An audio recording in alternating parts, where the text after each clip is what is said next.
Hindi ko akalain na sa edad kong 63, sa isang iglap, magigiba ang pundasyon ng buong buhay ko.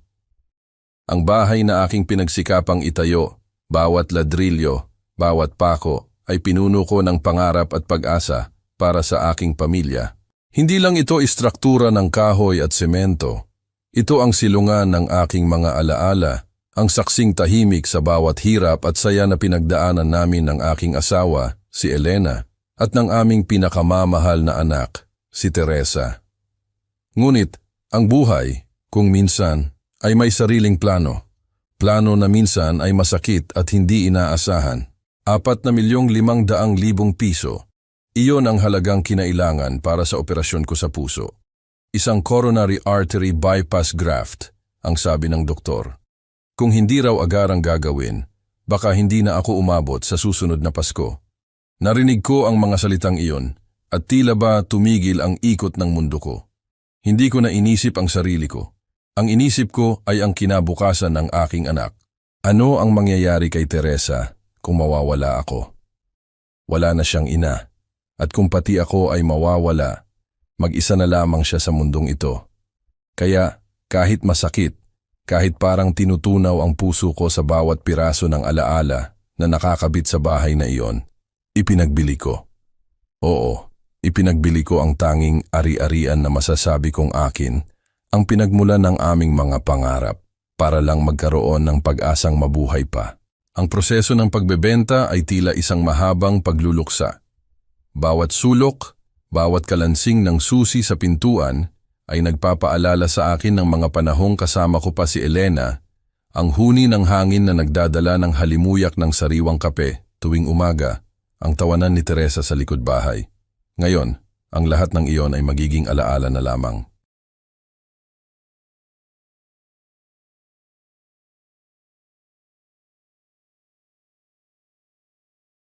Ang peklat sa aking dibdib ay hindi lamang isang pisikal na marka. Ito ang simbolo ng isang laban na aking pinagtagumpayan. Sa bawat paghinga ko, nararamdaman ko ang kirot, ngunit nararamdaman ko rin ang pasasalamat. Buhay ako. May pagkakataon pa akong bumawi, makasama ang aking anak, at siguro makita ang aking mga apo. Nang matapos ang ilang linggo sa ospital, ang aking unang nais ay makauwi. Ngunit wala na akong bahay. Ang aking tahanan ay naipagbili na at ang pera ay nailaan na sa aking pagpapagamot. Kaya, tinawagan ko si Teresa. Sa tono ng aking boses, mararamdaman mo ang pag-asa at pananabik. Anak, pwedeng ba akong makisukob muna sa inyo? Kahit isang maliit na kwarto lang, ang pakiusap ko. Ang aking boses ay bahagyang nanginginig sa pagod at pag-asa. Inakala ko na ang aking anak na aking pinalaki ng buong pagmamahal ay malugod akong tatanggapin. Inakala ko na ang dugo ay mas malapot kaysa tubig at ang pamilya ang dapat na maging sandigan sa oras ng pangangailangan. Ngunit ang kasagutan na aking natanggap ay tila isang balde ng malamig na tubig na ibinuhos sa akin. Tay, ang sabi ni Teresa. Ang kanyang boses ay may bahid ng pag-aatubili. Sinasabi po ni Kenji na kayo raw po ay isang pabigat. Nagulat ako. Hindi ko lubos maisip na ang sarili kong anak ay gagamitin ang gayong salita para ilarawan ako, lalo na pagkatapos ng lahat ng aking sakripisyo. Ang salitang iyon, pabigat, ay umalingaw-ngaw sa aking isipan, mas masakit pa kaysa sa peklat sa aking dibdib. Ito ay hindi lamang isang pagtanggi, ito ay isang pagtatatwa sa aking pagiging ama, sa aking pagkatao. Ang gabi na iyon ay ang pinakamahabang gabi sa buong buhay ko. Naglakad ako ng walang patutunguhan. Ang aking mga paa ay halos hindi makatayo sa pagod at sakit. Ngunit ang sakit sa aking puso ay mas matindi pa. Ang mga ilaw ng Maynila ay tila nawalan ng ningning. Ang mga ingay ng syudad ay tila nagiging pabulong na nagbibigay diin sa aking kalungkutan. Sa bawat hakbang, ang bawat hininga, nararamdaman ko ang bigat ng pagkabigo, ng pagtataksil, ng pag-iisa. Nahanap ko ang aking sarili sa harap ng isang gusali na may maliit na karatula. Silungan ng pag-asa para sa mga walang tirahan. Pumasok ako. Ang amoy ng disinfectant at ng lumang kahoy ay bumati sa akin. Maraming tao sa loob, bawat isa ay may sariling kwento, may sariling pasanin. Sumalampak ako sa isang bakanting higaan, isang maliit na katre na may manipis na kutsyon sa gitna ng iba pang mga estranghero. Ang aking puso ay tila isang basag na salamin at ang bawat piraso ay nagdadala ng sari-saring kirot. Humiga ako, nakatulala sa kisame, habang ang mga luha ay tahimik na dumaloy sa aking pisngi. Ang aking ama na buong buhay na nagtrabaho ng marangal, na kailanman ay hindi naging pabigat kaninuman, ay ngayon nasa isang silungan, walang ibang masisi kundi ang kanyang sarili at ang kanyang labis na pagmamahal sa kanyang anak. Ang aking buhay, na puno ng pag-asa kanina lang, ay tila bumagsak sa isang bangin ng kawalan. Hindi ako makatulog. Ang bawat sandali ng katahimikan ay nagdala ng mga alaala. Ang mga pagtawa ni Elena, ang mga kwento ni Teresa noong bata pa siya, ang mga pangarap na aming binuo sa aming maliit na bahay. Ngayon, ang lahat ng iyon ay nagmistulang abo. Ang aking anak, na pinagsikapang kong bigyan ng lahat, ay siya pa ang nagtulak sa akin sa kawalan. Madaling araw, habang ang mga unang sinag ng araw ay dahan-dahang sumisilip sa mga bintana ng silungan, may isang hindi inaasahang pangyayari. Isang itim na Cadillac Escalade na may makintab na pintura at mamahaling hitsura ang huminto sa harap ng silungan. Nagulat ang lahat. Sino ang may-ari ng ganoong sasakyan na pupunta sa ganitong lugar? Hindi ako umimik, hindi ako kumilos. Natatakot ako na baka panaginip lamang ito at paggising ko, mas masakit pa ang katotohanan. Isang matangkad na lalaki na nakasuot ng napakamahal na Amerikana ang lumabas sa sasakyan. Ang kanyang tindig ay may awtoridad at ang kanyang mga mata ay tila naghahanap ng isang bagay. Nilapitan niya ako, nanginginig ako, hindi ko alam kung bakit, kinabahan ako. Akala ko may nagawa akong mali. Kayo po ba si Ginoong Antonio de la Cruz? Tanong niya. Ang boses ay may paggalang at pagpapatibay. Tumango ako, bahagyang nanginginig. Sa wakas, natagpuan din po namin kayo, sabi niya, sabay hawak ng mahigpit sa aking kamay. Ang kanyang haplos ay malakas ngunit may pag-iingat. May isang bilyonaryong naghihingalo po at ayaw niyang pumirma sa kanyang testamento hanggat hindi niya kayo nakikita. Tumingin ako sa kanya, ang aking mga mata ay puno ng pagtataka. Isang bilyonarya? Ako? Sa isang iglap, tila ba nagkaroon ng munting apoy sa gitna ng kadiliman ng aking buhay. Hindi ko alam kung ano ang ibig sabihin nito, ngunit sa sandaling iyon, ang aking isipan ay napuno ng libu-libong katanungan. Sino ang bilyonaryong ito? Bakit ako ang hinahanap niya? At paano ako nakarating sa puntong ito mula sa pagiging walang tirahan sa isang silungan patungo sa pagiging isang tao na kailangan ng isang bilyonaryo? Ang mundo ay tila nagbago at ako, si Antonio, ay nasa gitna ng isang bagong kabanata na hindi ko kailanman inakala. Ang buhay, tulad ng sabi ko, ay may sariling plano at kung minsan, ito ay mas misteryoso kaysa sa ating inaasahan. Sa edad na 63, ang aking katawan ay napuno na ng mga kwento ng pagod, ng sipag, ng pag-ibig, at ngayon, ng pagkabigo. Nakahiga ako sa isang silid sa Makati Medical Center, isang ospital na tanging mga may kaya lamang ang nakapagpapagamot. Ang sariwang tahi sa aking dibdib ay mahaba, at sa bawat paghinga ko, nararamdaman ko ang kirot na hindi lamang pisikal kundi emosyonal din.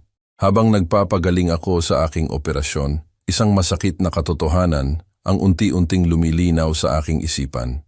Ang mga taong pinakamamahal mo, ang mga taong pinaglaan mo ng iyong buong pagkatao, ay sila rin ang kayang magsaksak ng pinakamalalim na sugat sa iyong puso.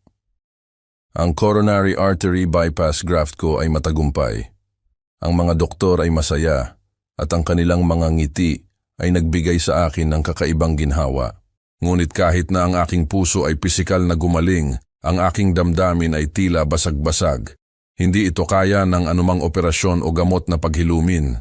Ang mga salitang pabigat ay umalingaw-ngaw pa rin sa aking isipan at ang imahe ng aking anak na si Teresa na tahimik na sumasang-ayon sa mga malupit na salita ng kanyang asawa ay nagpapadilim sa bawat sinag ng pag-asa. Lumipas ang ilang araw sa ospital. Bawat umaga, Nagigising ako na may kirot sa aking dibdib, ngunit ang kirot sa aking kaluluwa ay mas matindi. Ang mga nurse at doktor ay mababait, ngunit wala silang magagawa sa aking nararamdaman. Naisip ko ang aking asawa, si Elena. Kung buhay pa siya, alam kong hindi niya ako pababayaan. Siya ang aking kanlungan, ang aking katuwang sa lahat ng hirap at ginhawa. Ngunit ngayon, nag-iisa ako. Ang aking pag-iisa ay hindi lamang dahil sa kawalan niya, kundi dahil din sa pagtatatwa ng aking sariling dugo. Dumating ang araw ng paglabas ko sa ospital. May halo akong pananabik at takot. Sino ang susundo sa akin? Sana si Teresa. Kahit masakit ang mga salita niya, umaasa pa rin ako na magbabago ang isip niya. Umaasa pa rin ako na babalik ang aking anak, ang anak na aking kilala. At totoo nga, dumating si Teresa. Ngunit ang kanyang pagdating ay hindi nagdala ng ginhawa. Nakasuot siya ng isang mamahaling designer dress. Ang kanyang buhok ay perpektong ayos, at ang kanyang pampaganda ay walang bahid dungis. Sa unang tingin, siya ay larawan ng isang matagumpay at masayang babae. Ngunit nang magtama ang aming mga mata, tila ba may sumaksak muli sa aking puso. Ang kanyang mga mata ay malamig, walang emosyon, at tila ba tumitingin sa isang lumang kagamitan na sira at hindi nakapaki-pakinabang. Tay, ang kanyang pagbati. Isang formal na tono na halos hindi ko makilala. Walang yakap, walang halik sa pisngi, walang katanungan tungkol sa aking kalagayan. Para akong isang pasyenteng sundo niya dahil sa obligasyon, hindi dahil sa pagmamahal. Ang kanyang mga mata ay nanatiling blangko, parang may pader sa pagitan namin. Nais kong sabihin sa kanya kung gaano ako naghirap, kung gaano ko siya na-miss, ngunit ang kanyang mga mata ay nagsasabi sa akin na walang puwang para sa ganoong damdamin. Ang mga gamit ko sa ospital, ang aking maliit na bag na naglalaman ng ilang piraso ng damit at personal na gamit, ay tila isang malaking pasanin sa kanyang paningin. Hindi niya inalok na tulungan akong dalhin ito. Siya ay naglakad ng nauuna at ako naman ay sumunod. Ang aking mga paa ay mabagal pa. Ang aking dibdib ay masakit pa. Ang bawat hakbang ay tila isang paalala ng aking sitwasyon. Isang ama na walang bahay, umaasa sa awa ng kanyang anak. Ang biyahe mula sa Makati Medical Center patungo sa aming destinasyon ay mahaba at puno ng katahimikan. Ang kanyang sasakyan ay malinis at ang air conditioning ay napakalamig, ngunit ang malamig na simoy ng hangin ay hindi makapantay sa kalamigan ng kanyang mga salita at ng kanyang mga mata. Sinubukan kong makipag-usap. Kumusta ka, anak? Kumusta ang trabaho mo? Tanong ko. Sinisikap na mabasag ang yelo sa pagitan namin. Ngunit ang kanyang sagot ay maikli at walang kabuluhan. Okay lang po tay, marami pong ginagawa. Pagkatapos nito, bumalik ang katahimikan. Ang kanyang mga mata ay nakatuon sa kalsada, ngunit alam kong iniiwasan niya ang aking tingin. Ang radyo sa sasakyan ay nakabukas, ngunit ang musika ay tila nagiging ingay lamang sa aking tainga. Ang bawat nota ay tila naglalaro sa aking isipan, nagpapaalala sa akin ng mga kantang kinakanta namin noon ni Elena, ang mga kantang nagpapalambot sa puso ko. Ngayon, ang musika ay walang dating. Sa bawat kilometro na aming tinatahak, ang pag-asa ko ay unti-unting nauubos. Ang larawan ng aking anak na nagmamadaling yakapin ako pagkatapos ng isang mahabang araw ng trabaho ay naglaho. Ang larawan ng aking anak na may mga mata ng pagmamahal at pag-aalala ay naglaho. Ang nakikita ko ngayon ay isang estranghero na may pamilyar na mukha, isang babaeng may dugo ko, ngunit walang puso para sa akin. Naramdaman ko ang matinding kalungkutan, isang kalungkutan na kumakalat sa bawat sulok ng aking pagkatao. Ang aking pangarap na magkaroon ng isang mapayapang paggaling, ng isang mainit na tahanan kung saan ako ay aalagaan, ay naglaho. Pinalitan ito ng isang malamig na katotohanan. Ako ay nag-iisa. Ang mga alaala ng aking nakaraan ay nagpatuloy na bumalik sa aking isipan. Ang aking pagkabata, ang aking pamilya, ang aking mga magulang, na nagturo sa akin ng pagmamahal at paggalang. Ang aking pag-aasawa kay Elena, ang pinakamagandang babae sa buong mundo. Ang aming simpleng buhay na puno ng pagtawa at pag-ibig. Ang pagsilang ni Teresa, ang aming munting anghel na nagdala ng kagalakan sa aming buhay. Bawat isa sa mga alaalang iyon ay nagpapakita ng isang buhay na puno ng pagmamahal at pag-aalaga. Ngunit ngayon, ang mga alaala na iyon ay tila nagiging isang matalim na balaraw na sumusugat sa aking puso sa bawat pagkakataon. Paano nangyari ito? Paano ko pinalaki ang isang anak na ganito? Nasaan ang aking pagkukulang? Ang mga tanong na ito ay umalingaw-ngaw sa aking isipan, walang sagot. Ang bawat hininga ay tila isang huling hininga, at ang bawat tibok ng puso ay tila isang paalala ng sakit. Ang biyahe ay tila walang katapusan. Ang oras ay tila bumagal, at ang mga segundo ay nagiging minuto. Ang mga minuto ay nagiging oras. Nais kong huminto ang sasakyan, bumaba, at maglakad na lamang kahit saan. Ngunit alam kong wala akong pupuntahan. Ang aking sariling tahanan ay naipagbili na, at ang aking anak ay tila ayaw akong tanggapin. Ito ang pinakamasakit na realidad na aking naranasan sa buong buhay ko. Ang pagtanggi mula sa sarili mong dugo, mula sa taong pinaglaan mo ng lahat. Sa oras na iyon, sa gitna ng katahimikan at ng malamig na hangin sa sasakyan, naramdaman ko ang isang panghihinayang na hindi ko kailanman inakala na aking mararamdaman. Pinanghinayangan ko ang lahat ng aking sakripisyo, ang lahat ng aking pagmamahal na aking ibinigay ng walang pag-aalinlangan. Naisip ko na sana ay hindi ko na lang ipinagbili ang bahay. Sana ay pinili ko na lang na magtiwala sa Diyos sa aking kalusugan kaysa sa umasa sa pagmamahal ng aking anak na ngayon ay tila naglaho na. Ngunit huli na ang lahat, ang desisyon ay nagawa na, at ang mga sugat ay nabuksan na. Mga sugat na, sa palagay ko, ay hindi na maghihilom. Ito ang simula ng aking paglalakbay sa kawalan, isang paglalakbay na hindi ko kailanman inakala na aking tatahakin. Ang sasakyan ni Teresa ay huminto sa harap ng isang malaking gate, gawa sa bakal at may detalyadong disenyo, sa loob ng isang eksklusibong subdivision na tinatawag na Meadowood. Ang pangalan pa lang ay nagpapahiwatig na ng kayamanan at pribilehiyo. Habang bumubukas ang gate, bumungad sa akin ang mga malalawak na kalsada, mga bahay na tila palasyo, at mga hardin na maayos at malinis. Ang bawat sulok ay tila sumisigaw ng karangyaan at yaman. Ito ay isang mundong kailanman ay hindi ko pinangarap, isang mundong napakalayo sa aking simpleng pamumuhay. Ang aking maliit na bahay, na aking ipinagbili, ay tila isang dampa lamang kumpara sa mga gusali rito. Narating namin ang isang bahay na mas malaki pa sa 4 na bahay na magkakasama sa aming lumang kapitbahayan. Ito ay may modernong disenyo, malalaking bintana na gawa sa salamin, at isang pininturahang pader na nagbibigay ng kakaibang elegansa. Sa panlabas pa lamang, alam ko na napakalaki ng halaga nito. Naalala ko ang aking mga pinagdaanan upang maibigay sa kanya ang lahat, upang siya ay magkaroon ng magandang kinabukasan. Ang lahat ng aking pawis at dugo ay tila nagbunga, ngunit ang bunga ay tila hindi para sa akin. Nang bumaba ako sa sasakyan, kinuha ko ang aking lumang hospital bag. Ito ay maliit, luma, at tila hindi nababagay sa napakagarang kapaligiran. Naroon ang aking toothbrush, ilang damit na binigay ng ospital, at ang aking mga gamot. Sa bawat hawak ko sa bag, tila ba hawak ko ang bigat ng aking kasalukuyang sitwasyon, isang ama na walang bahay, umaasa sa awa ng kanyang anak. Sumalubong sa amin si Kenji, ang asawa ni Teresa. Siya ay isang insurance broker, at sa kanyang pananalita at tindig, alam kong bawat kilos niya ay may kapalit. Bawat salita, bawat ngiti ay tila may halaga. Sa kanya, ang lahat ay negosyo, ang lahat ay pera. Hindi siya ngumiti.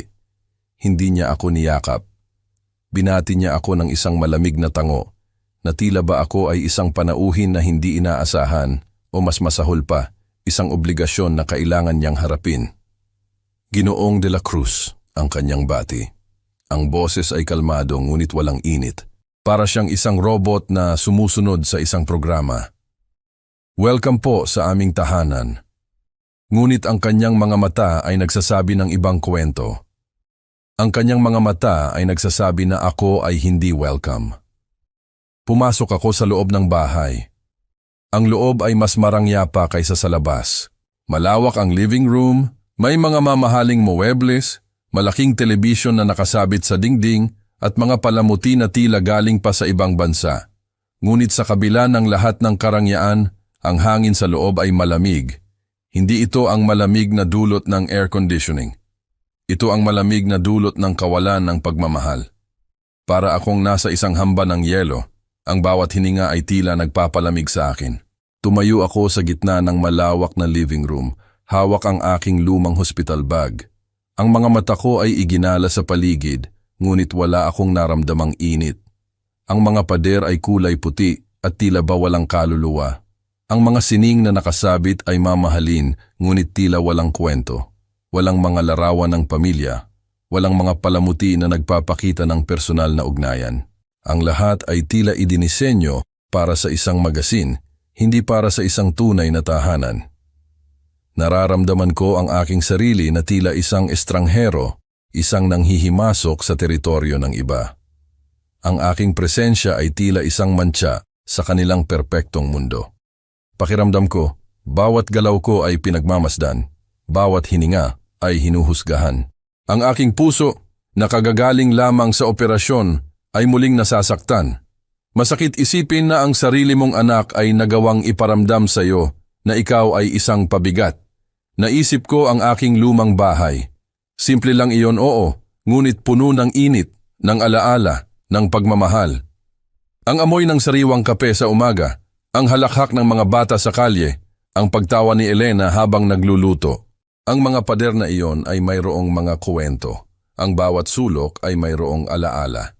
Ngayon, ang lahat ng iyon ay naglaho. Pinalitan ito ng isang bahay na malamig, malaki, at walang kaluluwa. Tahimik akong nagmuni-muni. Hindi ko akalain na aabot ako sa puntong ito ng aking buhay. Bilang isang ama, ang tanging nais ko ay ang mabigyan ang aking pamilya ng isang magandang buhay, ng isang ligtas na kanlungan. Nagtrabaho ako ng husto, minsan 2 trabaho pa sa isang araw, para lang masiguro na hindi sila mangangailangan. Ngayon, ako naman ang nangangailangan, at ang mga taong pinaghirapan ko ay sila pa ang nagbibigay sa akin ng lamig. Nakaramdam ako ng matinding kalungkutan. Isang kalungkutan na tila bumabalot sa aking buong pagkatao. Ang aking mga mata ay napuno ng luha, ngunit pinigilan ko ang aking sarili na umiyak. Ayokong makita nila akong mahina. Ayokong bigyan sila ng anumang dahilan para lalo akong husgahan. Sa halip, huminga ako ng malalim, pilit na pinapakalma ang aking sarili. Ang aking mga alaala ay bumalik sa araw na isinilang si Teresa. Ang aking pagmamahal sa kanya ay walang hanggan. Ang kanyang maliliit na kamay na nakahawak sa aking daliri, ang kanyang unang ngiti, ang kanyang unang salita. Ang lahat ng iyon ay nagdala ng matinding kagalakan sa aking buhay. Ibinigay ko sa kanya ang lahat. Pinrotektahan ko siya mula sa lahat ng hirap ng buhay. Ngunit ngayon, tila ba naglaho ang lahat ng iyon. Ang kanyang puso ay tila naging yelo, at ang kanyang pagmamahal ay tila naging abo. Ang bahay na ito sa Meadowood, na puno ng karangyaan at kayamanan, ay tila isang malaking bilangguan. Isang bilangguan na puno ng lamig, ng kawalan, ng pag-iisa. Ang aking pagdating dito ay hindi nagbigay ng ginhawa, kundi nagbigay ng mas malalim na sakit.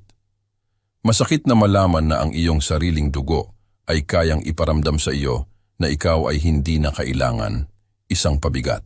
Sa sandaling iyon, napagtanto ko na ang aking laban ay hindi lamang para sa aking kalusugan. Ito ay isang laban para sa aking dignidad, para sa aking pagkatao. Hindi ako isang pabigat, hindi ako isang taong madaling sukuan. Ngunit paano ako lalaban kung ang kalaban ko ay ang sarili kong anak? Paano ako lalaban kung ang aking puso ay puno ng pagkabigo at kalungkutan? Huminga ako ng malalim. Kailangan kong magpakatatag. Kailangan kong hanapin ang lakas sa aking sarili. Kung hindi, baka tuluyan na akong mawasak sa loob ng malamig na bahay na ito.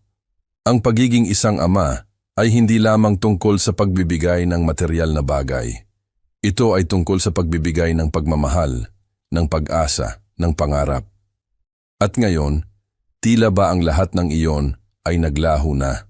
Ang bahay sa Meadowood ay isang paalala lamang ng aking kalungkutan, ng aking pag-iisa at ng aking pagkabigo. Ito ang lugar kung saan ako ay nararamdaman na mas estranghero pa kaysa sa isang silungan. Sinabi ni Teresa, ang aking anak, na umupo ako sa sofa. Isang malaking sofa na gawa sa mamahaling tela, malambot. Ngunit hindi ko naramdaman ang ginhawa. Ang aking puso ay kumakabog ng malakas, hindi dahil sa sakit sa dibdib, kundi dahil sa matinding kaba. Alam kong mayroong sasabihin si Teresa at batay sa kanyang malamig na tingin, hindi ito magiging maganda. Ang kanyang mukha ay seryoso, walang bahid ng ngiti o pag-aalala.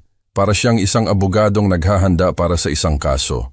Tay, simulan niya, ang boses ay kalmado ngunit may bahid ng pagod. Alam po ninyo, busy po kami pareho ni Kenji. Sa loob po ng 8 linggo ng recovery ninyo, masyado pong mahirap ang kumuha ng oras para po maalagaan kayo. Bawat salita niya ay tila isang patak ng yelo na tumatama sa aking puso. Busy? Masyadong mahirap? Ito ba ang kasagutan ng isang anak sa kanyang amang kakagaling lamang sa isang malaking operasyon? Ang pag-aalaga sa sarili mong ama ay naging isang pasanin? Nanginginig ang aking mga kamay at halos hindi ako makahinga. Ang aking lalamunan ay tila ba nabara. Anak, ang pilit kong sabi, naipagbili ko ang bahay ko para sa operasyon. Wala na akong pupuntahan. Ang aking boses ay mahina, halos hindi marinig.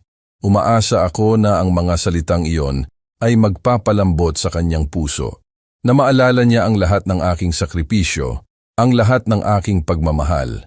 Ngunit bago pa ako matapos magsalita, pinutol ako ni Kenji. Ang kanyang tono ay malamig, walang emosyon, at tila ba nagbabasa ng isang kontrata. Iyon po ay pagpipilian ninyo, Ginoong Antonio, ang kanyang diretsong sabi. Walang awa, walang paggalang sa matanda. Hindi po namin kayang isakripisyo ang aming buhay para lang po pasanin kayo. Ang salitang pasanin ay umalingaw-ngaw sa buong silid. Ito ang salitang ayaw kong marinig muli, ang salitang nagpapakita ng kanilang tunay na damdamin. Pasanin? Ako? Ako na buong buhay ay nagtrabaho ng marangal, ako na nagbigay ng lahat para sa kanyang anak. Ngayon, ako ay naging isang pasanin, ngunit hindi pa doon natapos si Kenji. Ang kanyang mga mata ay nanatiling blangko habang dinudurog ang aking puso. Kayo po ay isang pabigat, Ginoong Antonio. Ang mga salitang iyon ay tila isang matalim na balaraw na tumusok sa aking dibdib. Mas masakit pa kaysa sa peklat ng operasyon. Hindi ko lubos maisip na ang sarili kong manugang, na aking tinanggap sa aming pamilya ng buong puso, ay kayang sabihin ang gayong mga salita. Ang aking buong pagkatao ay tila bumagsak. Tumingin ako kay Teresa, umaasa na siya ay magsalita, na siya ay magtatanggol sa akin, na siya ay magpapaliwanag. Ngunit nanatili siyang tahimik, walang salita, walang kibo, walang pagtutol sa mga sinabi ng kanyang asawa. Ang kanyang katahimikan ay mas masakit pa kaysa sa mga salita ni Kenji. Ito ang nagpapatunay na siya ay sumasang-ayon, apagtanggi sa akin. Ang kanyang mga mata ay blangko pa rin at wala akong nakitang anumang emosyon, wala ring pagmamahal. Ang katahimikan niya ay nagbigay ng isang malalim na sugat na hindi kayang tahiin. Ang pagmamahal na aking inakala na walang hanggan ay tila naglaho. Ang pag-asang aking pinanghahawakan ay tila gumuho. Sa oras na iyon, tila ba tumigil ang pag-ikot ng aking mundo? Ang aking buong pagkatao ay nabalot ng matinding kalungkutan, ng pagkabigo at ng panghihinayang. Naisip ko ang lahat ng aking sakripisyo. Ang mga gabi na hindi ako natutulog para lang matapos ang trabaho sa construction site. Ang aking mga kamay ay nagaspang at napuno ng kalyo. Ang aking likod na masakit sa pagbubuhat ng mga mabibigat na materyales. Ang lahat ng iyon ay para sa kanya, para kay Teresa. Para mabigyan siya ng magandang edukasyon, para magkaroon siya ng magandang buhay, para hindi niya maranasan ang hirap na aking dinanas. At ngayon, ito ang kanyang kapalit, isang malamig na pagtanggi, isang pagtawag sa akin na pabigat. Sa loob ng ilang minuto, nanatili akong nakaupo sa sofa, tila ba isang estatwa. Ang aking isipan ay blangko at ang aking puso ay tila tumigil sa pagtibok. Hindi ko alam kung ano ang aking gagawin. Wala na akong bahay, wala na akong mapupuntahan, at ngayon, wala na akong pamilya. Ang aking sariling anak ay itinatakwil ako. Pinilit kong huminga ng malalim. Kailangan kong magpakatatag. Hindi ako papayag na tuluyang mawasak. Ngunit paano? Paano ako makakahanap ng lakas kung ang lahat ng aking pinaniniwalaan ay naglaho? Tumingin muli ako kay Teresa. Nais kong magsalita, nais kong sabihin sa kanya kung gaano ako nasasaktan, kung gaano ako nabigo sa kanya. Ngunit ang aking mga labi ay nanatiling nakasarado. Alam kong walang silbi. Ang kanyang puso ay tila batong matigas, at ang kanyang mga tenga ay tila bingi sa aking pagdurusa. Ang alaala ng aking asawa, si Elena, ay bumalik sa aking isipan. Kung buhay pa siya, alam kong hindi niya papayagan ang ganitong pagtrato sa akin. Siya ang aking katuwang sa lahat ng bagay. Siya ang magpapalakas sa akin. Ngunit wala na siya. Mag-isa ako sa laban na ito. Tahimik akong tumayo mula sa sofa. Ang aking mga tuhod ay nanginginig. Ang aking paningin ay bahagyang lumabo. Kinapitan ko ang aking hospital bag. Sige anak, ang aking mahinang sabi, ang boses ay halos hindi marinig, maiwan na ako.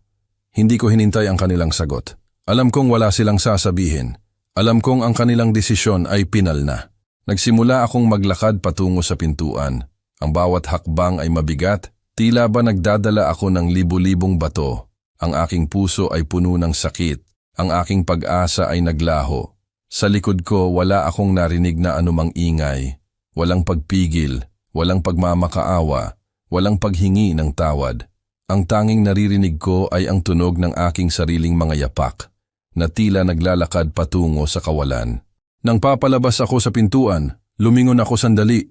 Nakita ko si Teresa at Kenji na nakaupo pa rin sa sofa. Ang kanilang mga mukha ay walang emosyon. Para silang mga estranghero na walang ugnayan sa akin. Ang bahay na ito sa Meadowood na aking inakala na magiging kanlungan ko ay naging isang bilangguan ng kalungkutan. Naiwan ko sila sa kanilang marangyang tahanan, sa kanilang mundo ng yaman at pagpapanggap. Ako naman, si Antonio, ay lumabas sa pintuan, papunta sa isang kinabukasan na hindi ko alam kung saan ako dadalhin. Ang tanging alam ko ay ang sakit sa aking puso at ang matinding pagkabigo sa aking anak. Ang mga sugat na dulot ng kanilang mga salita at ng kanilang katahimikan ay hinding-hindi maghihilom. Ito ang araw na ako ay tuluyang inabandona ng aking sariling pamilya.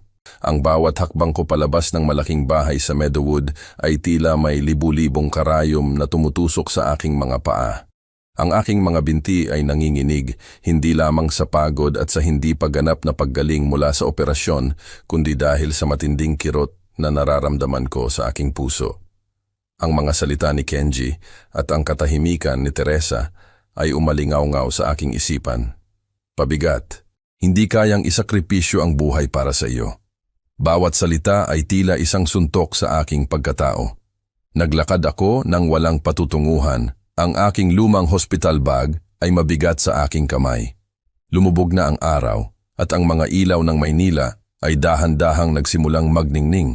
Ang mga kotse ay nagmamadali sa kalsada, ang bawat isa ay may patutunguhan, may uuwian. Ako naman ay naglalakad sa gitna ng mga estranghero, isang anino sa malaking syudad na walang tahanan, walang pamilya, walang kanlungan. Ang hangin ng gabi ay malamig, ngunit ang lamig na nararamdaman ko sa aking kalooban ay mas matindi pa. Naisip ko ang aking asawa, si Elena. Kung buhay lang siya, hindi niya ako pababayaan. Yakap niya ako at bibigyan niya ako ng lakas. Ngunit wala na siya. Nag-iisa ako at ang pag-iisa ay tila isang mabigat na kumot na bumabalot sa akin. Patuloy akong naglakad, hindi ko alam kung saan ako pupunta. Ang aking mga mata ay napuno ng luha, ngunit pinilit kong huwag umiyak. Hindi ako pwedeng magpakita ng kahinaan sa gitna ng kalsada. Kailangan kong magpakatatag kahit gaano kahirap. Sa bawat sulok ng kalsada, nakikita ko ang mga taong tulad ko. Mga taong walang tahanan, natutulog sa bangketa o naghihintay ng awa mula sa mga nagdaraan. Naramdaman ko ang pagkakaisa sa kanilang kalungkutan.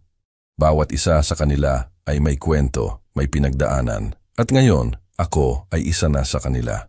Malalim na ang gabi nang makarating ako sa gitna ng Maynila.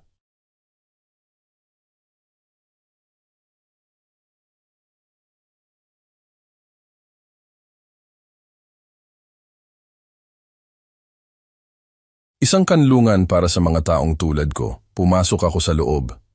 Ang amoy ng disinfectant at ng lumang kahoy ay bumati sa akin. Maraming tao sa loob, ang bawat isa ay nakahiga sa kani-kanilang katre. Naririnig ko ang kanilang mga pag-ubo, ang kanilang mga bulong, at ang kanilang mga tahimik na pag-iyak. Bawat ingay ay tila nagpapahiwatig ng kanilang pagdurusa, ng kanilang kalungkutan. Nahanap ko ang isang bakanting katre at dahan-dahan akong humiga. Ang kutsyon ay manipis at ang punda ay may bahid ng lumang amoy, ngunit wala na akong pakialam. Ang tanging nais ko ay magpahinga, kahit sandali mula sa sakit na nararamdaman ko. Nakatulala ako sa kisame, habang ang aking mga mata ay unti-unting napuno ng luha. Ang mga alaala ng aking nakaraan ay nagpatuloy na bumalik sa aking isipan. Bilang isang ama, nagtrabaho ako ng husto. Minsan 2 trabaho sa construction site para lang masiguro na may sapat kaming pera para sa pagkain at para sa pag-aaral ni Teresa. Ang aking mga kamay ay nagaspang at ang aking katawan ay napuno ng sakit sa pagod. Ngunit wala akong reklamo. Lahat ng iyon ay para sa aking pamilya, para sa aking anak. Naalala ko ang mga araw na pinag-aaral ko si Teresa. Bawat matrikula, bawat aklat, bawat kagamitan ay pinaghirapan ko. Nais kong magkaroon siya ng magandang kinabukasan, isang kinabukasan na hindi niya mararanasan ang hirap na aking dinanas. At totoo nga, nagtagumpay siya. Nagtapos siya ng kolehiyo, nagkaroon ng magandang trabaho, at nagkaroon ng sarili niyang pamilya. Nakamit niya ang posisyon na iyon ngayon dahil sa aking mga sakripisyo. Ngunit ang ironic ay, ako, ang amang nagbigay sa kanya ng lahat, ay ngayon nasa isang silungan, walang tirahan, itinatakwil ng sarili kong dugo. Ang pag-iisip na iyon ay mas masakit pa kaysa sa anumang sakit na nararamdaman ko sa aking dibdib. Ang aking puso ay tila nadudurog at ang bawat piraso ay nagdadala ng matinding kalungkutan. Pinikit ko ang aking mga mata, sinisikap na kalimutan ang lahat, sinisikap na makatulog. Ngunit ang mga ingay sa paligid ko, ang mga pag-ubo, ang mga tahimik na pag-iyak ay nagpaalala sa akin ng aking sitwasyon. Hindi ako nag-iisa sa aking kalungkutan, ngunit ang aking kalungkutan ay kakaiba. Ito ay kalungkutan na dulot ng pagtataksil ng sarili mong pamilya. Sa madaling araw, nang ang mga unang sinag ng araw ay sumilip sa mga bintana, nagising ako. Ang aking katawan ay nananakit pa rin, ngunit ang aking isipan ay mas malinaw. Naramdaman ko ang isang kakaibang kapayapaan sa gitna ng kalungkutan. Isang kapayapaan na dulot ng pagtanggap sa katotohanan. Wala na akong mapupuntahan. Wala na akong pamilya na aalagaan ako. Mag-isa ako. Ngunit sa gitna ng aking pag-iisa, naramdaman ko rin ang isang munting apoy ng pag-asa. Hindi ako susuko. Hindi ako papayag na tuluyang mawasak. Kailangan kong lumaban, hindi para sa kanila, kundi para sa aking sarili. Kailangan kong patunayan na hindi ako isang pabigat. Kailangan kong patunayan na may halaga pa rin ako. Ang araw na iyon ay ang simula ng aking bagong buhay. Isang buhay na puno ng kawalan, ngunit puno rin ng pag-asa. Hindi ko alam kung ano ang mangyayari sa akin.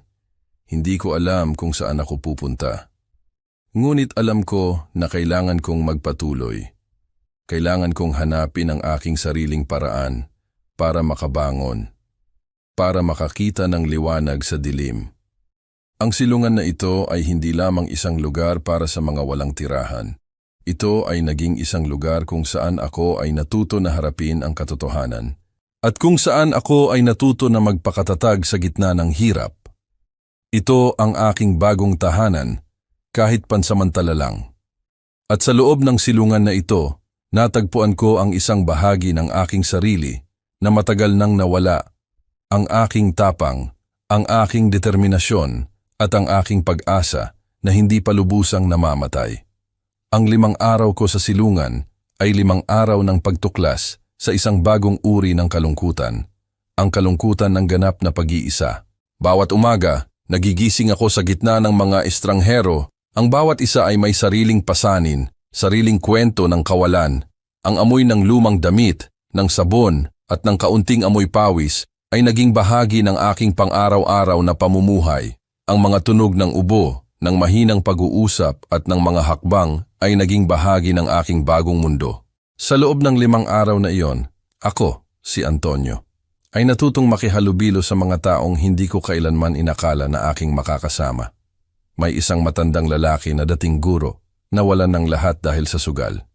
May isang babae na inabandona ng kanyang pamilya matapos magkasakit. Bawat isa sa kanila ay nagdala ng isang piraso ng katotohanan na ang buhay ay puno ng hirap at ang kapalaran ay kayang baguhin ang lahat sa isang iglap. Hindi ako madalas magsalita. Mas pinipili kong obserbahan ang paligid, pakinggan ang mga kwento ng iba. Sa bawat kwento nila, tila ba nakikita ko ang sarili ko. Naramdaman ko ang pagkakaisa sa kanilang pagdurusa at sa loob ng kalungkutan na iyon, may natagpuan akong kakaibang ginhawa. Hindi ako nag-iisa. Maraming taong tulad ko, naglalakad sa landas ng kawalan. Isang araw habang nakaupo ako sa isang sulok, nagbabasa ng lumang dyaryo, nilapitan ako ni Sister Mary Catherine. Siya ang manager ng silungan, isang madre na may mabait na mukha at mga mata na puno ng pagmamahal.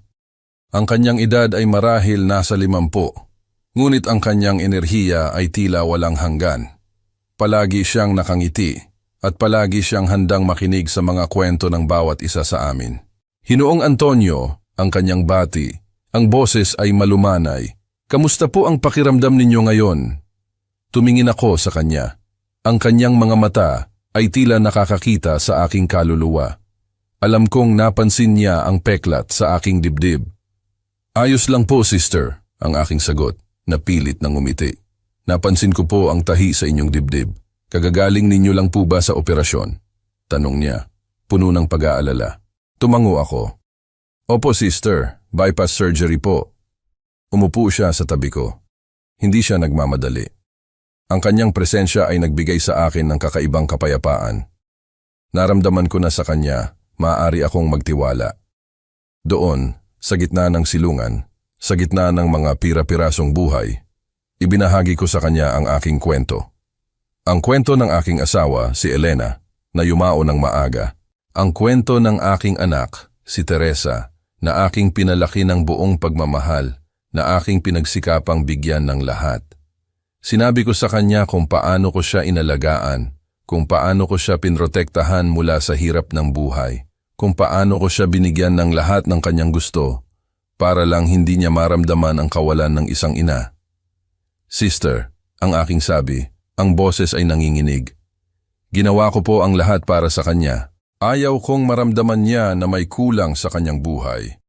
Ginusto kong maging perpekto ang lahat para sa kanya. Ngayon, ako po ang nagdurusa.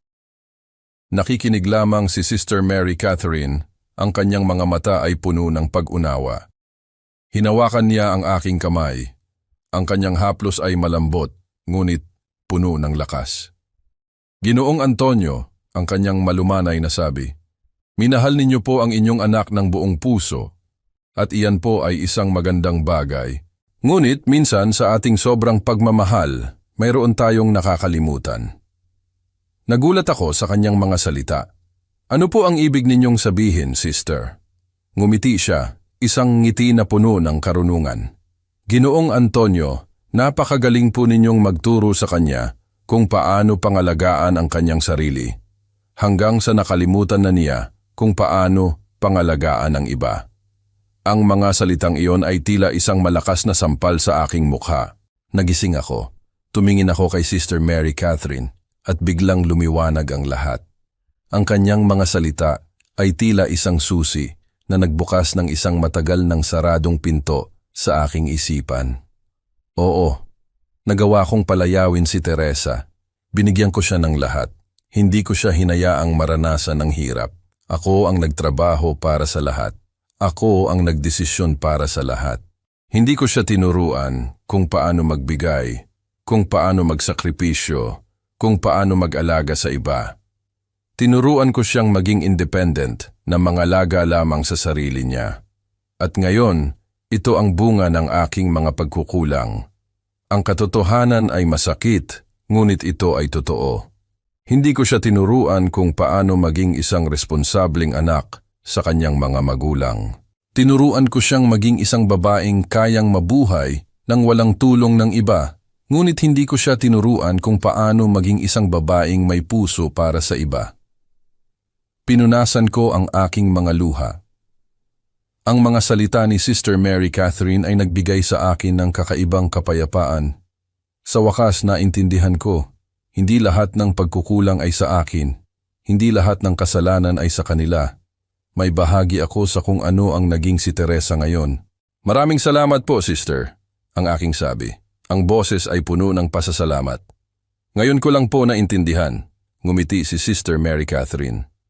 Ang buhay po ay isang mahabang paglalakbay, Ginoong Antonio, at sa bawat paglalakbay mayroon tayong natututunan. Huwag po kayong susuko. Ang pagmamahal ng Diyos ay palaging nariyan, at sa gitna ng dilim, palaging mayroong liwanag.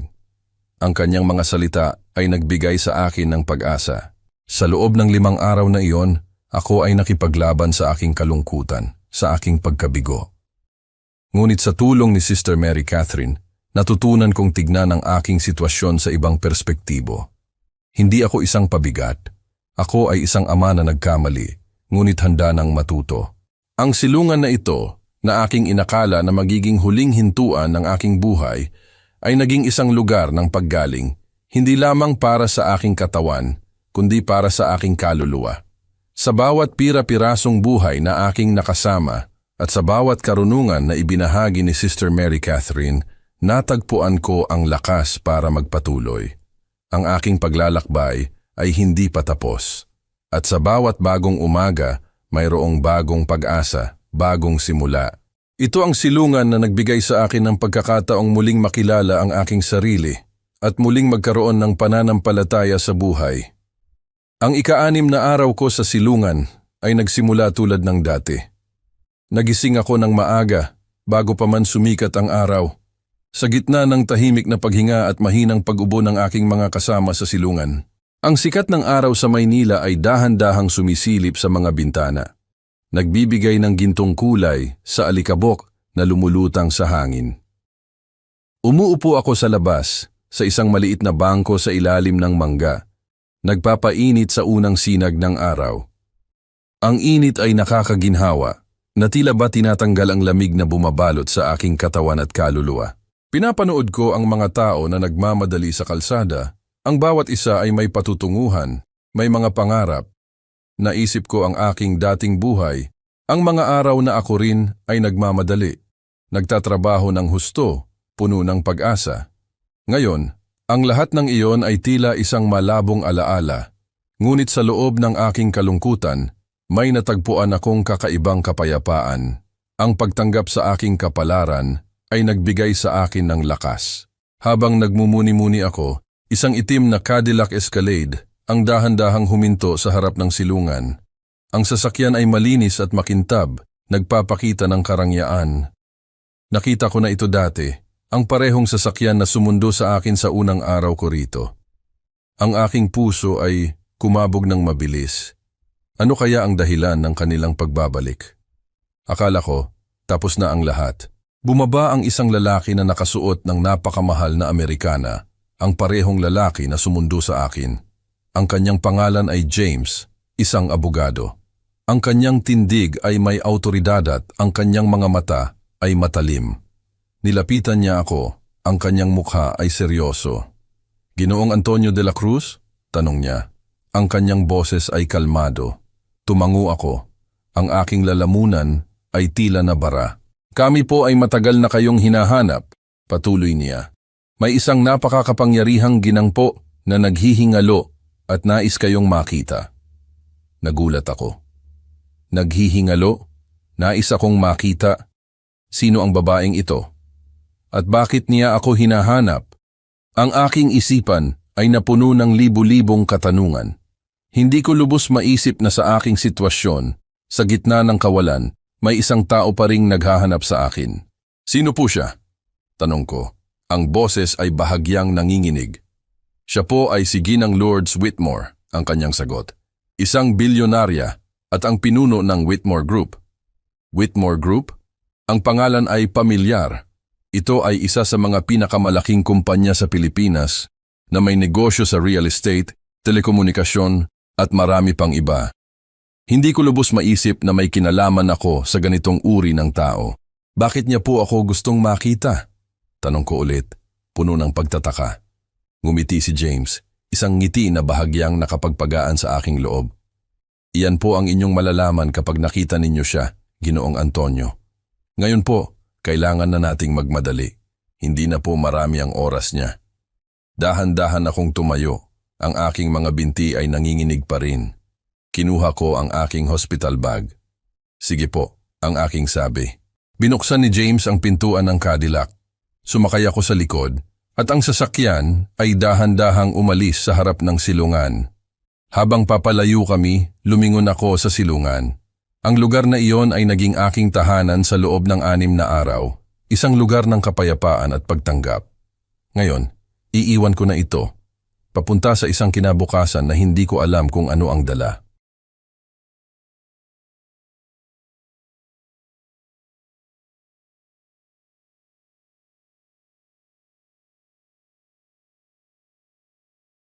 Ginoong Antonio, sabi ni James, sabay abot sa akin ng isang lumang larawan. Gusto ko pong ipakita ito sa inyo. Kinuha ko ang larawan. Ito ay isang itim at puting retrato, luma na at may bahid ng dilaw. Sa larawan, makikita ang isang napakagandang babae na may mahabang buhok at malalim na mata, na buong pagmamahal na may karga ng isang sanggol. Ang sanggol ay napakaliit at ang kanyang mga mata ay nakatuon sa babae. Tumingin ako sa larawan at may naramdaman akong kakaibang pakiramdam. Ang babae ay may pamilyar na mukha, ngunit hindi ko siya matandaan. Ang kanyang ngiti ay puno ng pagmamahal. Sino po sila? Tanong ko. Ang babaeng iyan, sabi ni James, ang boses ay kalmado, ay si Ginang Lourdes Whitmore. At ang sanggol na kanyang karga ay kayo po, Ginoong Antonio. Nagulat ako. Nabitiwan ko ang larawan. Ang aking puso ay kumabog ng malakas. Ako, ang sanggol na iyon ay ako? Hindi ko lubos maisip. Hindi ako pinalaki ng aking ina. Ang aking tiyahin ang nagpalaki sa akin. Hindi po totoo yan, ang aking sabi. Ang boses ay puno ng pagtanggi. Ang aking tiyahin ang nagpalaki sa akin. Iyan po ang inyong akala, Ginoong Antonio, sabi ni James. Ang kanyang mga mata ay seryoso. Mayroong isang mahabang kwento sa likod niyan. At iyan po ang nais sabihin sa inyo ni Ginang Whitmore. Tumingin ako muli sa larawan. Ang mukha ng babae ay may pamilyar na anggulo. Ang mga mata ng sanggol ay tila nakikita ko sa aking sariling refleksyon. Ang lahat ng aking nalalaman tungkol sa aking nakaraan ay tila naglaho. Sino ako? Sino ang aking mga magulang? Ang lahat ng aking pinaniniwalaan ay tila gumuho. Ang biyahe ay nagpatuloy, ngunit ang aking isipan ay puno ng mga tanong. Sino si Lourdes Whitmore? Bakit ako ang hinahanap niya? At ano ang tunay na kwento ng aking kapanganakan? Ang lahat ng ito ay tila isang malaking palaisipan, at ako, si Antonio, ay nasa gitna nito. Sa sandaling iyon, sa loob ng itim na Cadillac, naramdaman ko ang isang kakaibang pag-asa. Ang pag-asa na sa wakas, malalaman ko ang katotohanan. Ang pag-asa na mayroon pa palang mas malalim na kwento sa aking buhay. Ang pag-asa na hindi patapos ang lahat. Ito ang simula ng isang bagong kabanata. Isang kabanata na puno ng misteryo, ngunit puno rin ng pag-asa. At handa ako para sa kung anuman ang ihaharap ng buhay sa akin. Habang patuloy na bumibiyahe ang Cadillac patungo sa Whitmore Hospital, ang aking isipan ay naglalakbay din sa nakaraan, sinusubukang ayusin ang mga piraso ng impormasyong ibinigay ni James. Ako, ang sanggol sa larawan, anak ni Lord Sweetmore, ang lahat ng aking nalalaman tungkol sa aking sarili ay biglang gumuho. Ang babaeng nagpalaki sa akin na aking tinawag na tiyahin ay hindi pala ang aking tunay na ina. Ang sakit ng pagtatatwa ni Teresa ay pansamantalang natabunan ng mas malaking misteryo at pagtataka sa aking tunay na pinagmulan. Ginoong Antonio, simula ni James, ang kanyang boses ay kalmado at may paggalang. Alam kong marami kayong tanong. At sasagutin ko ang mga iyan bago pa tayo makarating kay Ginang Whitmore. Humanda ako, ang aking puso ay kumakabog ng malakas. Handa akong marinig ang katotohanan, gaano man ito kasakit o nakakagulat. Ang babaeng nasa larawan, si Ginang Lourdes Whitmore, patuloy ni James, ay ang inyong lola. Ang tunay ninyong lola sa panig ng inyong ina. Lola, ang salitang iyan ay umalingaw-ngaw sa aking isipan.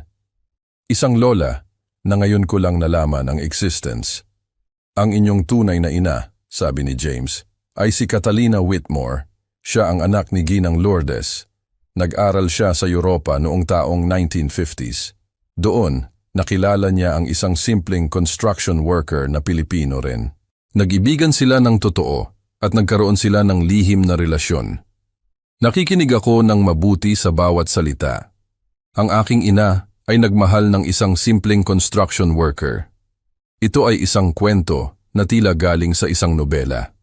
Ngunit ang pamilya Whitmore ay napakalakas at may mataas na katayuan sa lipunan, paliwanag ni James.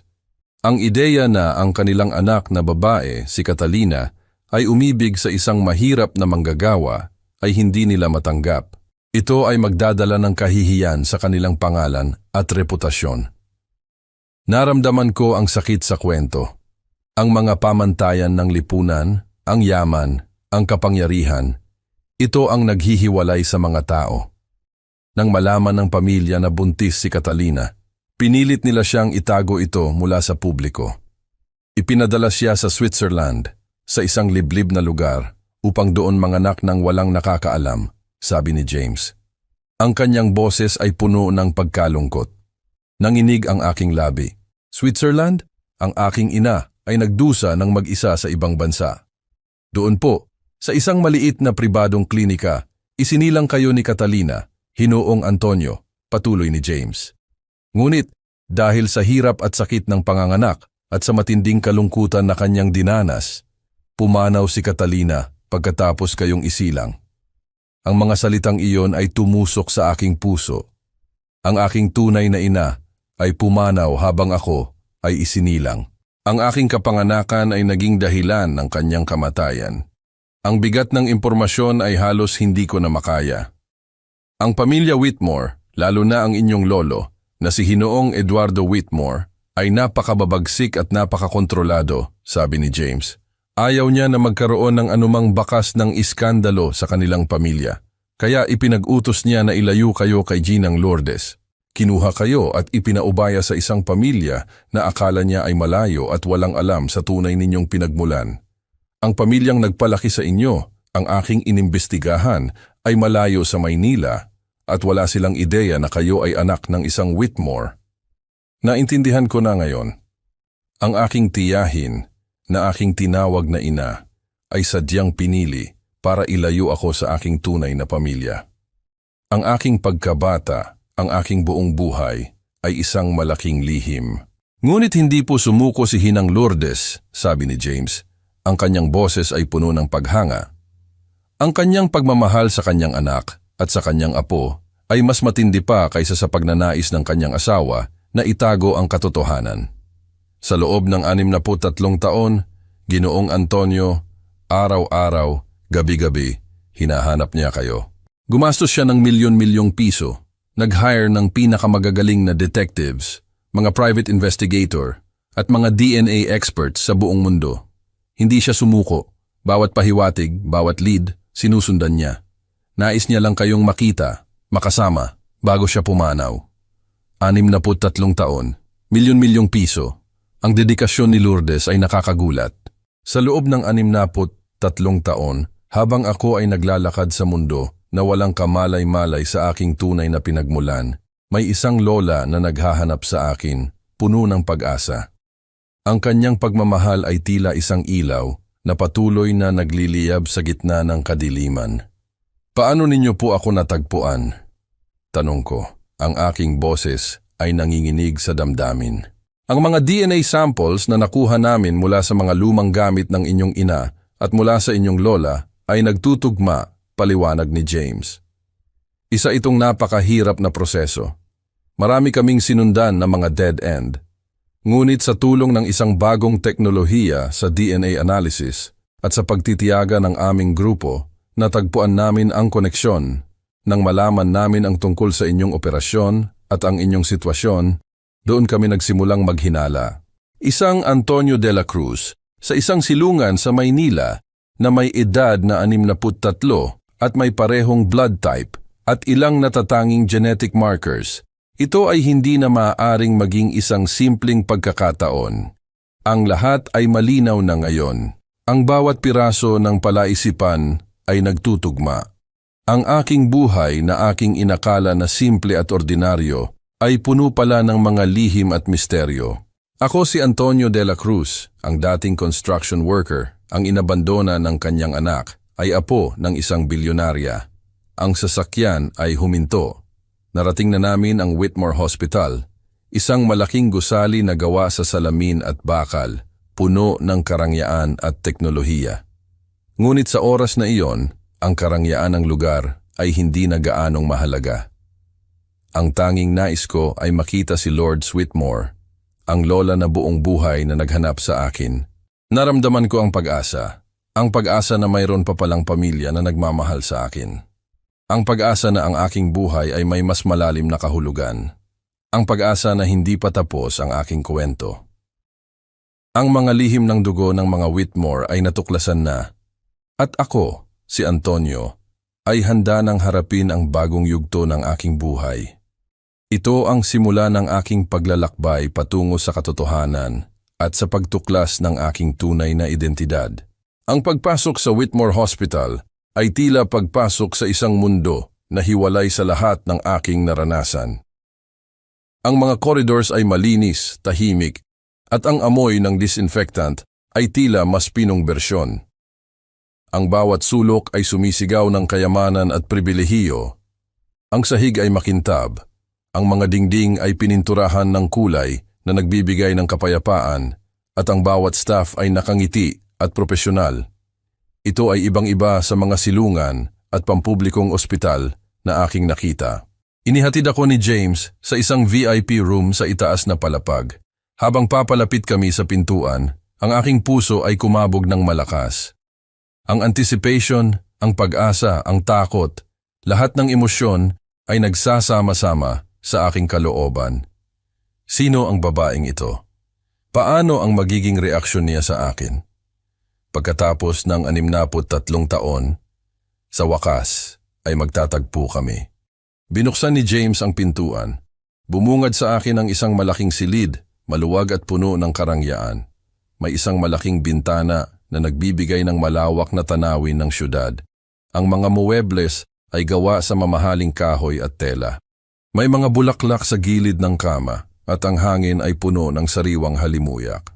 Sa gitna ng silid, nakahiga si Ginang Lourdes Whitmore sa isang malaking kama. Siya ay nasa edad na 89, payat na payat, at ang kanyang mukha ay puno ng kulubot. Ngunit sa kabila ng kanyang pisikal na panghihina, ang kanyang mga mata ay nanatiling matalim at puno ng buhay. Ang mga matang iyon ay tila may malalim na kwento na nais ibahagi. Naglakad ako papalapit sa kama, ang aking mga paa ay nanginginig. Huminto ako sa tabi ng kama.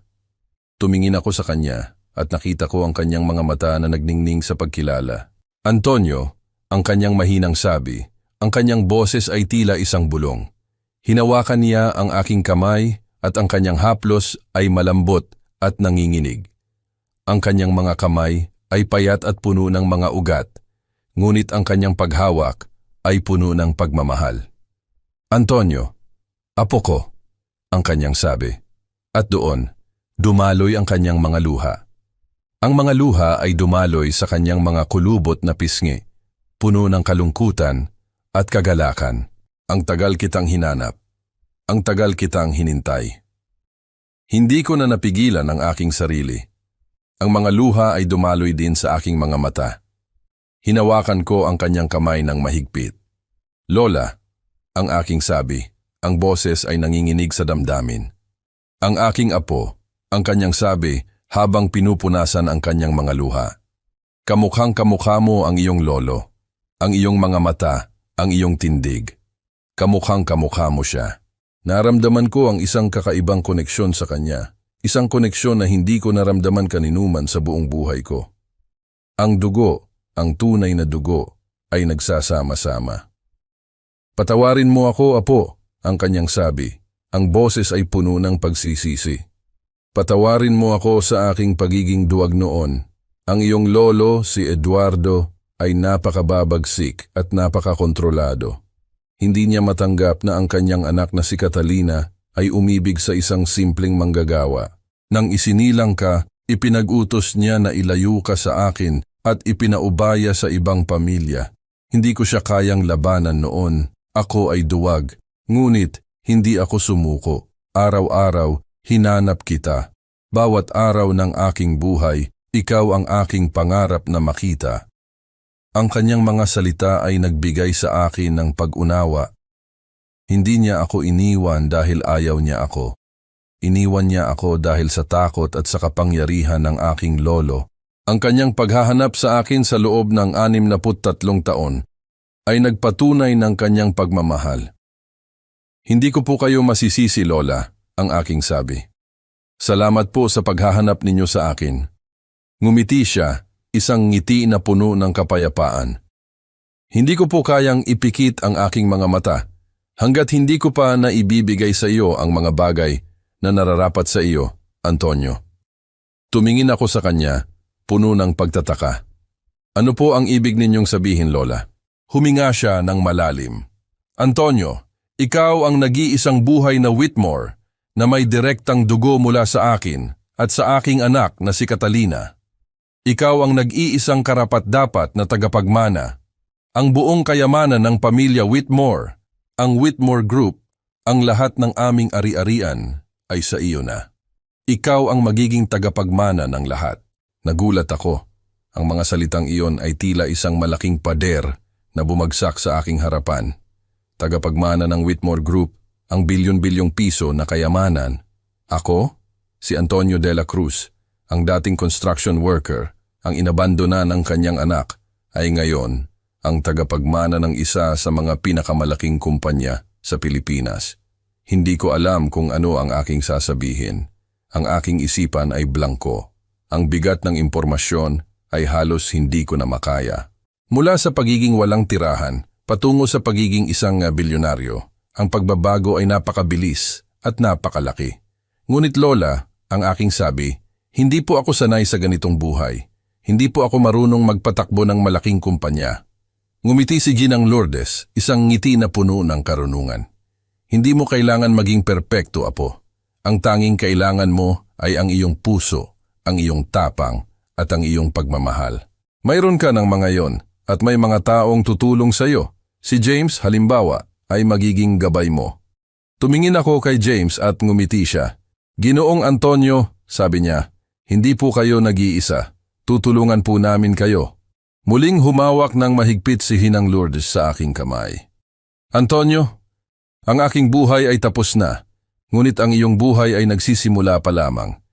Gamitin mo ang kayamanan na ito para sa kabutihan, para sa mga taong nangangailangan, para sa iyong sarili at para sa alaala ng iyong ina.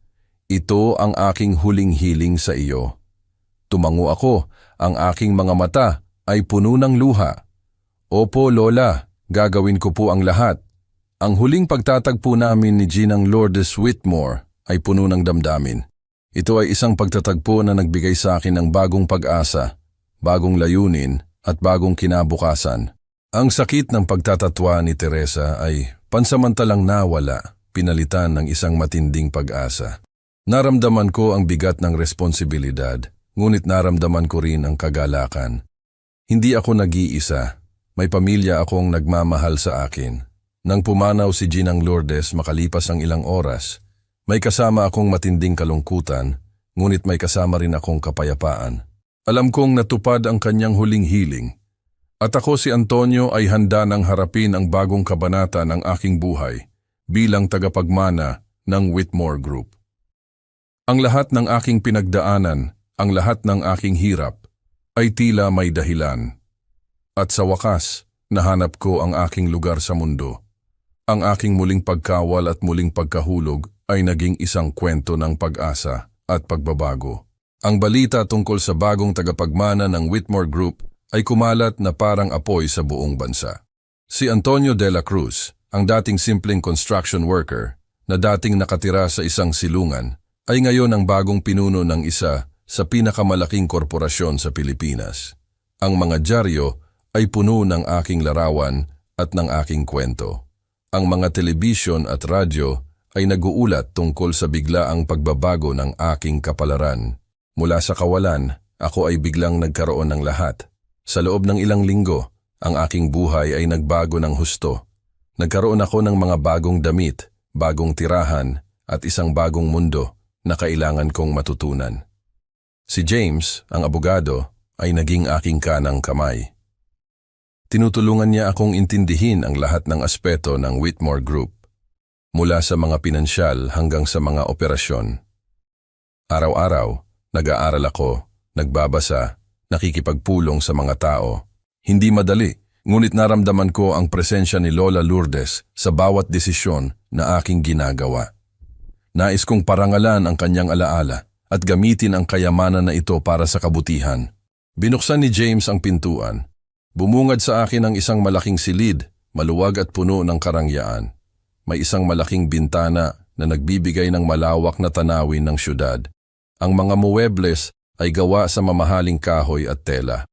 May mga bulaklak sa gilid ng kama at ang hangin ay puno ng sariwang halimuyak. Sa gitna ng silid, nakahiga si Ginang Lourdes Whitmore sa isang malaking kama. Siya ay nasa edad na 89, payat na payat, at ang kanyang mukha ay puno ng kulubot. Ngunit sa kabila ng kanyang pisikal na panghihina, ang kanyang mga mata ay nanatiling matalim at puno ng buhay. Ang mga matang iyon ay tila may malalim na kwento na nais ibahagi. Naglakad ako papalapit sa kama, ang aking mga paa ay nanginginig. Huminto ako sa tabi ng kama. Tumingin ako sa kanya at nakita ko ang kanyang mga mata na nagningning sa pagkilala. Antonio, ang kanyang mahinang sabi, ang kanyang boses ay tila isang bulong. Hinawakan niya ang aking kamay at ang kanyang haplos ay malambot at nanginginig. Ang kanyang mga kamay ay payat at puno ng mga ugat, ngunit ang kanyang paghawak ay puno ng pagmamahal. Antonio, apo ko, ang kanyang sabi. At doon, dumaloy ang kanyang mga luha. Ang mga luha ay dumaloy sa kanyang mga kulubot na pisngi, puno ng kalungkutan at kagalakan. Ang tagal kitang hinanap. Ang tagal kitang hinintay. Hindi ko na napigilan ang aking sarili. Ang mga luha ay dumaloy din sa aking mga mata. Hinawakan ko ang kanyang kamay ng mahigpit. Lola, ang aking sabi, ang boses ay nanginginig sa damdamin. Ang aking apo, ang kanyang sabi habang pinupunasan ang kanyang mga luha. Kamukhang kamukha mo ang iyong lolo, ang iyong mga mata, ang iyong tindig. Kamukhang kamukha mo siya. Naramdaman ko ang isang kakaibang koneksyon sa kanya, isang koneksyon na hindi ko naramdaman kaninuman sa buong buhay ko. Ang dugo, ang tunay na dugo, ay nagsasama-sama. Patawarin mo ako, apo, ang kanyang sabi. Ang boses ay puno ng pagsisisi. Patawarin mo ako sa aking pagiging duwag noon. Ang iyong lolo, si Eduardo, ay napakababagsik at napakakontrolado. Hindi niya matanggap na ang kanyang anak na si Catalina ay umibig sa isang simpleng manggagawa. Nang isinilang ka, ipinag-utos niya na ilayo ka sa akin at ipinaubaya sa ibang pamilya. Hindi ko siya kayang labanan noon. Ako ay duwag. Ngunit, hindi ako sumuko. Araw-araw, hinanap kita. Bawat araw ng aking buhay, ikaw ang aking pangarap na makita. Ang kanyang mga salita ay nagbigay sa akin ng pag-unawa. Hindi niya ako iniwan dahil ayaw niya ako. Iniwan niya ako dahil sa takot at sa kapangyarihan ng aking lolo Ang kanyang paghahanap sa akin sa loob ng 63 taon ay nagpatunay ng kanyang pagmamahal. Hindi ko po kayo masisisi, Lola, ang aking sabi. Salamat po sa paghahanap ninyo sa akin. Ngumiti siya, isang ngiti na puno ng kapayapaan. Hindi ko po kayang ipikit ang aking mga mata hanggat hindi ko pa naibibigay sa iyo ang mga bagay na nararapat sa iyo, Antonio. Tumingin ako sa kanya, puno ng pagtataka.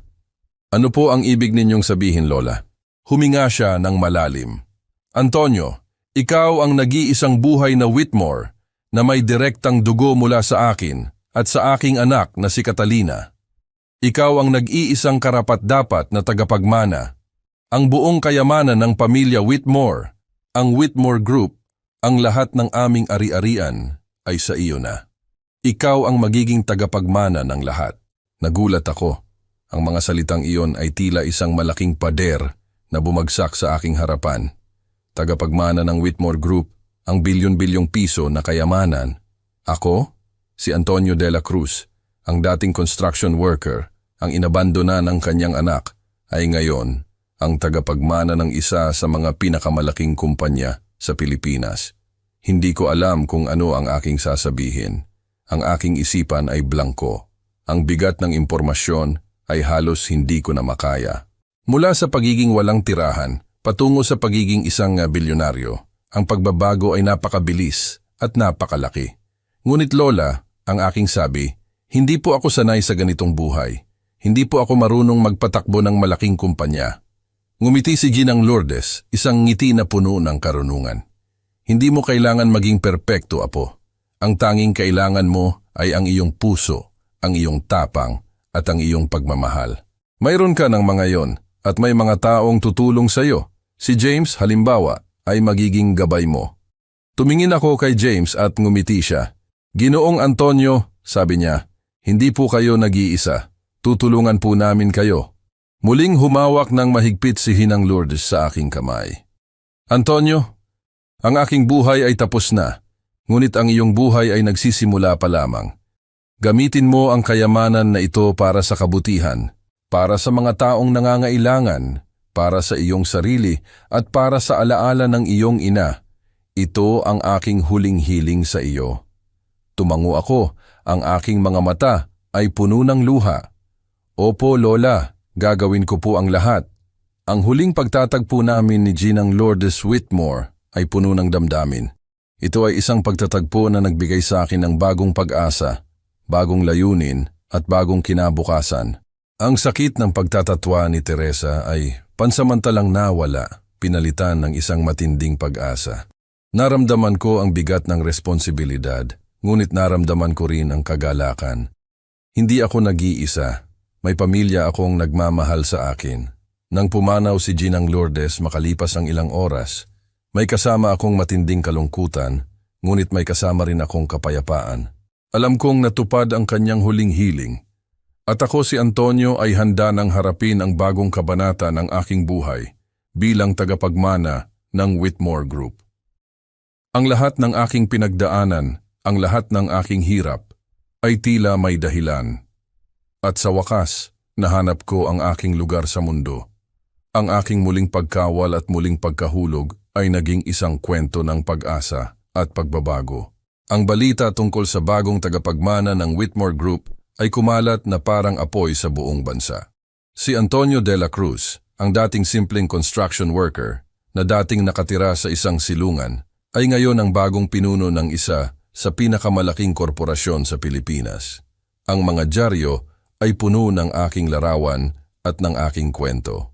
Ang mga telebisyon at radyo ay nag-uulat tungkol sa biglaang pagbabago ng aking kapalaran. Mula sa kawalan, ako ay biglang nagkaroon ng lahat.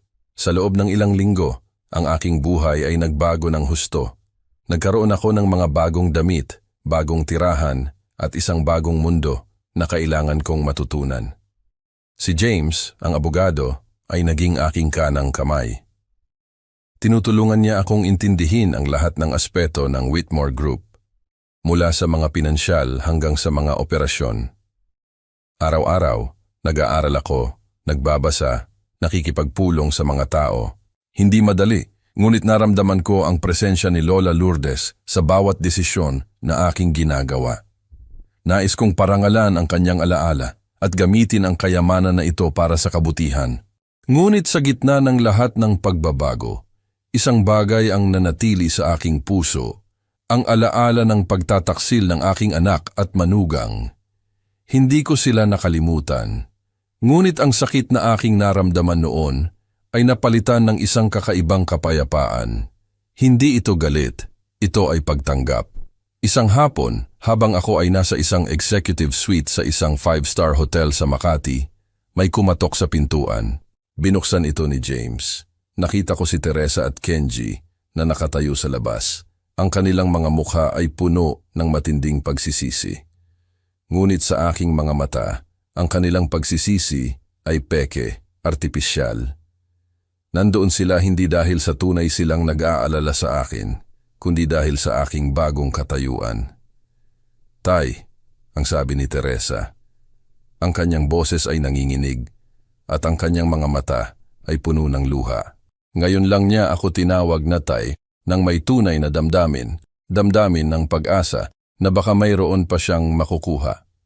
Lumuhod si Kenji sa aking harapan. Ginoong Antonio, ang kanyang sabi, ang boses ay puno ng pagmamakaawa. Patawarin po ninyo kami. Maling-mali po kami. Hindi po namin alam na ganito ang mangyayari. Si Teresa naman ay umiiyak at sinabi niya na misunderstanding lamang daw ang lahat. Na kaya niya sinabi ang mga iyon ay dahil sa matinding stress sa trabaho at na kinailangan niya lang daw magpahinga. Kung ano-anong dahilan ang kanyang ibinigay. Ngunit sa bawat salita nila, ang aking puso ay nanatiling kalmado. Walang anumang paggalaw ng damdamin. Para akong nanonood ng isang pelikula, walang emosyon. Tumingin ako sa kanilang dalawa, ang aking mga mata ay kalmado. Hindi ako nagsalita ng may galit o paghihiganti.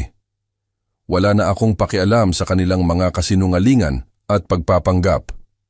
Ang nakita ko ay ang kanilang tunay na pagkatao, mga taong nagmamahal lamang sa pera at kapangyarihan. Huminga ako ng malalim. Teresa, Kenji, ang aking sabi, ang aking boses ay kalmado at malinaw. Ang nakaraan ay nakaraan na. Hindi ko kayang kalimutan ang mga ginawa ninyo, ngunit pinatawad ko na kayo sa aking puso. Ang kanilang mga mata ay nagningning sa pag-asa. Akala nila, ibig sabihin nito ay tatanggapin ko sila muli at ibibigay ko sa kanila ang bahagi ng kayamanan. Ngumiti ako. Isang ngiti na hindi ko kailanman inakala na aking ibibigay sa kanila. Kinuha ko ang aking checkbook. Hindi para sa kanila. Kinuha ko ang isang maliit na tseke at nilagdaan ko ito. Ang halaga ay sapat para suportahan ang silungan ng pag-asa sa loob ng maraming taon. Ito, ang aking sabi, sabay abot kay James ng tseke. Pakibigay mo ito kay Sister Mary Catherine sa silungan ng pag-asa. Nagulat sila Teresa at Kenji. Ang kanilang mga mukha ay nagpakita ng pagkadismaya. Tay, ang sabi ni Teresa, ang boses ay bahagyang tumaas. Pero, pinutol ko siya. Teresa, ang aking sabi, ang boses ay may bahid ng pagtapos. Hindi na ako ang iyong pasanin. Ngunit ikaw, hindi ka na rin ang aking anak sa puso ko. Ang mga salitang iyon ay tila isang huling paalam. Hindi iyon sinambit ng may galit, ni may bahid ng paghihiganti. Isa iyong tahimik, ngunit matibay na pahayag ng katotohanan, isang katotohanang matagal ko ng pilit tinatanggap, ngunit ngayon ko lamang lubos na niyakap. Sa sandaling iyon, malinaw na malinaw sa aking isipan. Tapos na, ang koneksyon namin ay naputol na. Hindi dahil sa isang malaking pagtatalo o isang trahedyang hindi inaasahan, kundi dahil sa isang mas masakit na dahilan, ang unti-unting pagkawala ng pagmamahal mula sa kanilang panig. Isang lamig na dahan-dahang bumalot hanggang sa wala nang natira. Hindi na sila bahagi ng aking buhay. Ang sugat na matagal kong kinimkim ay naghilom na. Hindi ito naghilom ng biglaan, hindi sa isang gabi, hindi sa isang linggo. Dumaan ito sa mahabang proseso ng pagtanggap, ng pagluha sa katahimikan, ng pagbangon kahit ayaw na ng puso. At ngayon, ang natitira na lamang ay isang peklat, isang paalala. Hindi upang muling buksan ang sakit, kundi upang ipaalala kung gaano ako katatag na nakalampas. Huminga ako ng malalim.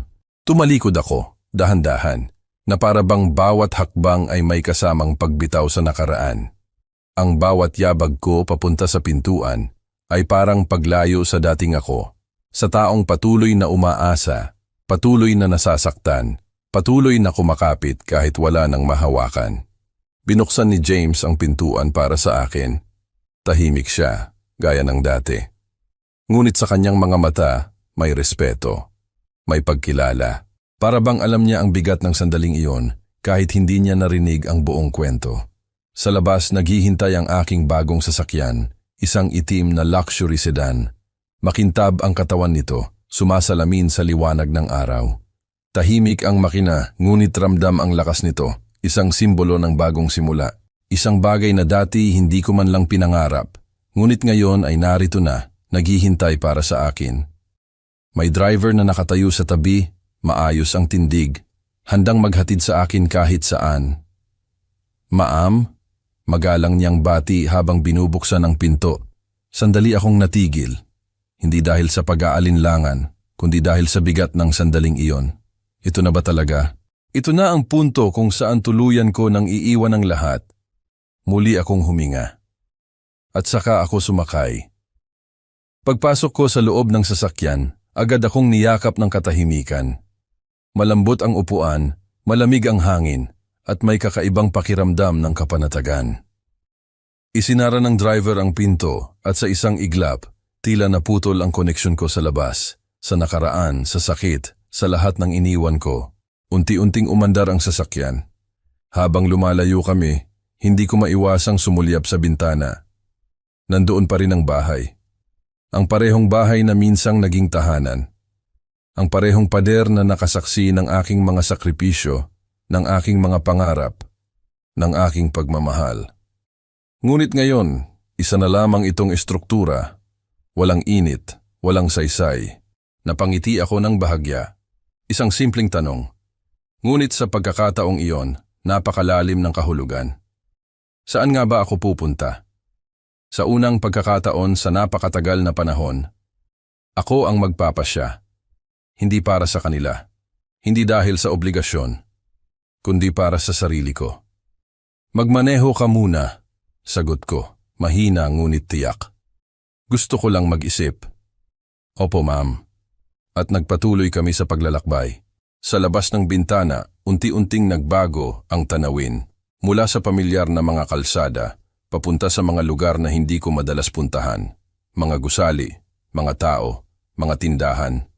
Lahat ay tila bagong mundo sa aking paningin. At marahil, iyon nga ang totoo, isang bagong mundo, isang bagong simula. Habang pinagmamasdan ko ang paligid, unti-unting bumalik sa aking isipan ang mga alaala. Ang mga panahong ako'y nagsakripisyo ng walang kapalit. Ang mga gabing umiiyak ako ng palihim, ayaw ipakita ang sakit. Ang mga umagang bumabangon ako, kahit pagod na ang puso. Ginawa ko ang lahat, minahal ko sila ng buong buo. Ngunit minsan, kahit gaano kalalim ang pagmamahal mo, kung hindi ito nasusuklian, darating ang araw na mapapagod ka rin. At dumating na ang araw na iyon. Hindi ako sumuko, pinili ko lang ang sarili ko, tahimik akong napangiti. Hindi na ako galit sa kanila, wala na ring hinanakit. Sa halip may kakaibang uri ng pasasalamat. Dahil sa lahat ng nangyari, natutunan kong pahalagahan ang sarili ko. Natuto akong magtakda ng hangganan. Natuto akong umalis, kahit masakit. Sa pakiramdam na kahit gaano kalaki ang problema mo, may mas malawak pa ring mundo sa labas. Habang papunta kami roon, naramdaman ko ang unti-unting pagbabago sa aking loob. Ang takot, napalitan ng pag-asa. Ang sakit, napalitan ng kapayapaan. At ang nakaraan, unti-unting nawawala sa aking isipan. Pagdating namin, bumungad sa akin ang malawak na karagatan.